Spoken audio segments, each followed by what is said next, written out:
ఓం నమో భగవతే శ్రీరమణాయ. మురుగనార్ సికే సుబ్రహ్మణ్య అయ్యర్ శ్రీరమణులకు ఎంతో ప్రముఖ భక్తుడు, కవి. శ్రీరమణుల బోధనలను కొన్ని వేల పద్యాలలో గ్రంథస్థం చేశారు. తనకి ఆత్మనిష్ట కలిగించినందుకు వారికి ఎంతగానో కృతజ్ఞత తెలుపుకున్నారు. ఆయన కవిత మహర్షి పట్ల భక్తిని, ఆదరాన్ని వెల్లివిరిసే సాగరం. ఆయన శ్రీరమణులని దర్శించక పూర్వమే తమిళ పండితునిగా పేరు పొందారు. ఆయన మామగారు దండపాణి స్వామి. ఆయన కూడా శ్రీరమణ భక్తులు. ఆయనకి అక్షరరమణమాలై ప్రతినిచ్చారు. దానిని చదివిన తరువాత తిరువన్నామలైకి వెళ్ళాలనిపించింది. తాను వెతుక్కుంటున్న గురువు శ్రీరమణులే అని వెంటనే గుర్తించారు. శ్రీరమణుల దర్శనం దానికి పూర్వరంగం పద్యాలలో చెప్పుకున్నారు.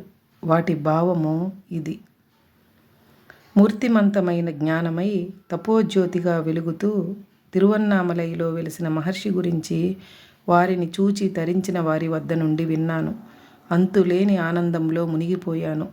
దప్పిక గొన్నవాడు చల్లటి గంగాజలాన్ని సమీపించినట్లు 11 పద్యాలను రాసుకొని శ్రీరమణ మహర్షిని, ఆ మౌన సాగరాన్ని, ఆ జ్ఞానప్రదాతని కలుసుకున్నాను. నిప్పు చెంత మైనం వలె వారి దర్శనం కాగానే నా మనస్సు కరిగిపోయింది. నా ఒళ్ళు గగురు పొడిచింది. పూర్ణ చంద్ర దర్శనమైన సాగరం వలె నాలో భక్తి ఉప్పొంగిపోయింది. వణికిపోతున్న గొంతుతో ఆ 11 పద్యాలను చదివి వినిపించాను. నా వైపు దయతో చూచారు వారు. ఆనాటి నుండి నా పెదవులు ఏమి స్తుతించినా వారినుద్దేశించే. వారి అనుగ్రహాన్ని నాపై ప్రసరించిన అనుగ్రహపు తీరు వల్ల వారు నా ప్రభువైనారు, నా దైవమైనారు. వారు సాక్షాత్తు పరమశివుడే అని నమ్మిక కలిగింది నాకు.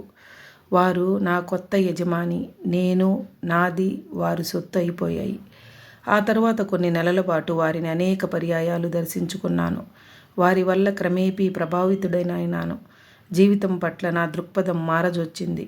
మా తల్లిగారి మరణం తర్వాత 1926లో నా ఉద్యోగానికి ఉద్వాసన చెప్పి తిరువన్నామలై చేరి స్థిర నివాసం ఏర్పరచుకున్నాను.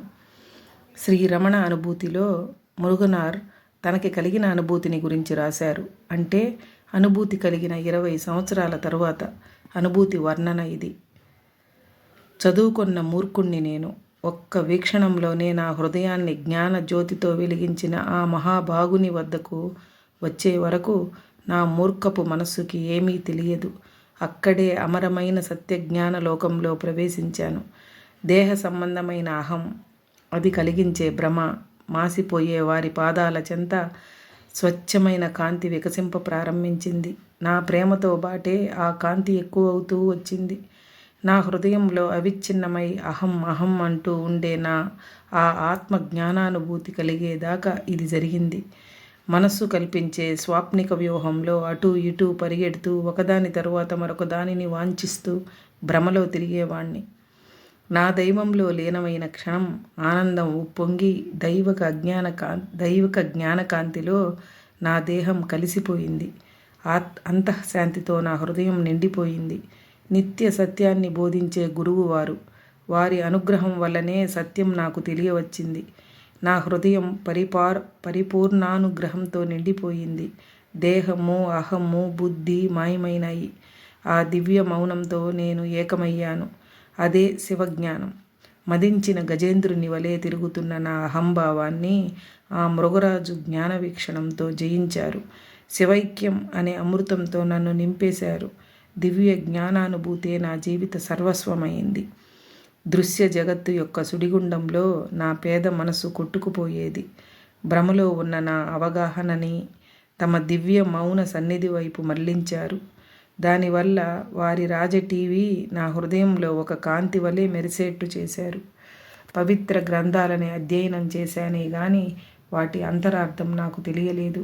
దయామయుడైన నా గురువు కల్పించుకోవటం వల్లనే వారి నిరంతర ధ్యాన స్థితి నాలోనికి చొచ్చుకుని పోయి నన్ను సత్యానికి బందీని చేసింది. మైల పడిపోయిన నా మనస్సు అనే మురికి గుంటలో పడి పొర్లుతూ స్పష్టమైన అవగాహనని ఒక్క క్షణం కూడా అనుభవించకుండా నేను గడిపాను. అట్టి నాకు నేనే బ్రహ్మము అని చూపారు నా గురువు. శుద్ధానంద ధామాన్ని చేరాను. ఆత్మానుభూతి నాలో విచ్చుకుంది. ఆ స్థితికి ముఖ్య లక్షణం ప్రేమ.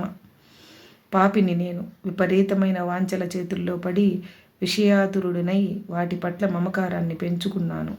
కానీ నా గురువు తమ సత్య జ్ఞానానుమృతాన్ని నాపై వర్షించినప్పుడు అన్ని భ్రమలు మాసిపోయాయి. శ్రీరమణులతో అట్లా ఐక్యమవ్వడం పరమేశ్వరునితో ఐక్యమవటం కన్నా ఏమీ తక్కువ కాదు. వారు తిన్నని ఆ బాట మీద నన్ను తీసుకువెళ్ళారు. వారితో ఐక్యమవటమే గమ్యం వైపు. అదే పరమ పవిత్రమైన మౌనస్థితి, నా హృదయాభరణము. ఆ జ్ఞానజ్యోతి నాలోని ప్రపంచపు భ్రమ అనే కారు మేఘాలను చెల్లాచెదురు చేశారు. వారిని తప్ప ఇంకెవ్వరిని చొరనీయని ఆనంద నిలయమైన నా హృదయంలో వారికి నివాసం ఏర్పరిచాను. ఆ పరమాత్మ ఒక్కరే మిగిలేది. అదే పరిపూర్ణము, కాంతిమయము, శుద్ధ చైతన్య రూపము. ఒక కొత్త జీవితం కలిగింది. విలువేలేని నిరుపేద పదజాలంతో ఆ మహనీయుని నామస్తుతిని చేస్తుంటాను. కానీ నా ప్రభువుకు ఆ స్థుతులు వ్యర్థమనిపించలేదు. తల్లి కంటే ఎక్కువైన ఆపేక్షతో నన్ను కౌగిలించుకొని భయంకరమైన నా భ్రమను పారద్రోలి నన్ను దాసునిగా చేసుకున్నారు. తప్పుడు అవగాహనతో నా హృదయాన్ని ఆక్రమించుకున్న కాపట్యం నా గురువు అనుగ్రహ వీక్షణం వల్ల తుడిచిపెట్టుకుపోయింది. వారి పవిత్ర పాదాల మౌనం చెంత ఆత్మ అనే పరిశుద్ధమైన సాగరం నన్ను భగవత్ సాన్నిధ్యం అనే పరమానంద స్థితికి చేర్చింది. వాంఛల వలయం నన్ను తప్పుదారిన పట్టించగా నా హృదయం కఠినమైపోయింది. అహంభావం అనే భ్రాంతి వల్ల నా అవగాహన వక్రమైంది. తమ ప్రేమతో నా హృదయాన్ని క్షాళన చేసి విత్తం పట్ల వనిత పట్ల గల మమకారాన్ని తొలగించిన నా ప్రభువుకు జయము. 1920 దశక అంతంలో శ్రీ భగవాన్ బోధనలను 1254 తమిళ పద్యాలలో పొందుపరిచారు మురుగనార్. మహర్షి స్వయంగా వాటిని చూచి అవసరమైన మార్పులను దిద్దుబాటులను చేశారు. అంతేగాక 28 పద్యాలను స్వయంగా వ్రాశారు. వీటన్నింటినీ కలిపి గురువాచక కోవై అనే గ్రంథంగా ప్రచురించారు. ఇవి కాక శ్రీరమణ సన్నిధి మురై అన్న 1851 పద్యాల సముదాయంలో రమణుల సన్నిధికి మురుగునారు వచ్చిన పరిస్థితిని వర్ణించారు. వాటిలో కొన్ని భాగాలు ఇవి. ఆత్మస్వరూపంగా పరమాత్ముడు శివుడే ఉంటాడు. వితండవాదాలు చేసే వారికి అందడు. పరిణితి లేని నా ప్రవర్తనను సహించి అపరిశుద్ధ నుంచి విముక్తి చెందానని భావించి నన్ను తన సహచరుల గుంపులో చేర్చుకున్నారాయన.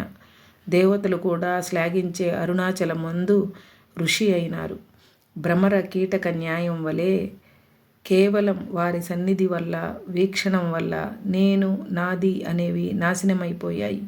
నన్ను కూడా తన ఆత్మగా చూచి నాకు కూడా శాశ్వతము, శుద్ధ చైతన్యము అయిన ఆత్మ అనుభూతిని కలిగేటట్టు చేశారు.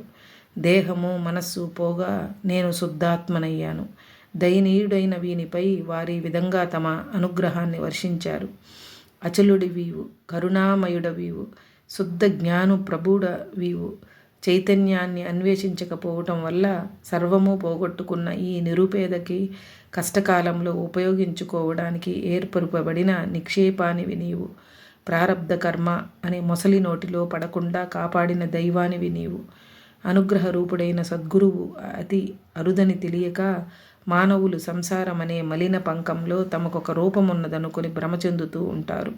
మానవుల దుష్ట వాసనలని నాశనం చేయటానికి ఈ రూపంలో అవతరించారు వారు. నేను ఈ దేహాన్ని అనే భ్రమలో ఉన్నవారు తమ అజ్ఞానం వల్ల వారు దేహమే అని సదా గురువుని కూడా భావిస్తారు. మూర్తిమంతమైన చైతన్యం అరుణాచల ప్రభువు. వారే శ్రీరమణులు. నా మనసుకి ఆనందదాయకులు. వారు సాకారుల, రూపరహితుల, స్త్రీ పురుష నపుంసక మూర్తులలో ఎవరు వారు? ఆత్మో, ఆనందమో, దుఃఖమో ఏమిటో చెప్పడం కష్టం. వారిని నిర్వచించటం, వారి పనులు, వారి చర్యలు, వాటి ఔచిత్యము గురించి చెప్పడం చాలా కష్టం. ఒక్క మాటలో చెప్పాలంటే రమణుల నైజం అనిర్వచనీయం. టిఆర్ కనకమ్మాళ్ తన గ్రంథం చెరిష్డ్ మూమెంట్స్లో ఇట్లా రాశారు.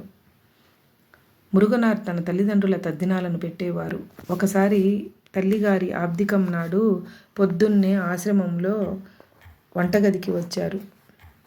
తమ దోవతిని ఉతుక్కొని ఆరేసుకున్నారు. తడి తువ్వాలు చుట్టుకొని కూరలు తరగడం ప్రారంభించారు.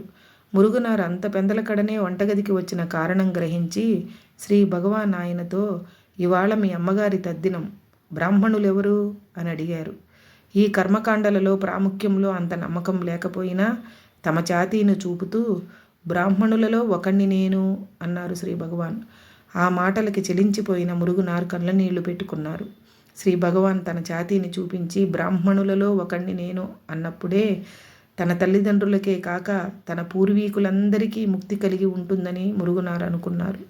ఆ మరుసటి సంవత్సరం తల్లిగారి అబ్దికం రోజున ఆశ్రమంలో అందరికీ పంచిపెడదామన్న ఉద్దేశంతో ఒక పెద్ద పనస పండును ముందుగానే తెచ్చారు మురుగునారు. అప్పుడు శ్రీ భగవాన్, ఇవాళ మీ అమ్మగారి అబ్దికం కదా, అయితే ఈ మమకారాలు ఇంకా పోలేదన్నమాట అన్నారు. ఇది విన్న తరువాత మురుగునార్, ఇక నుంచి ఈ పనిని మళ్ళీ చేయను అన్నారు. ఇటువంటి కర్మకాండలు కూడా మనిషికి బంధాలే. శ్రీ భగవాన్ తమ భక్తులకు అన్ని రకాల బంధాల నుంచి విముక్తి ఉండాలనేవారు. హరే రమణ.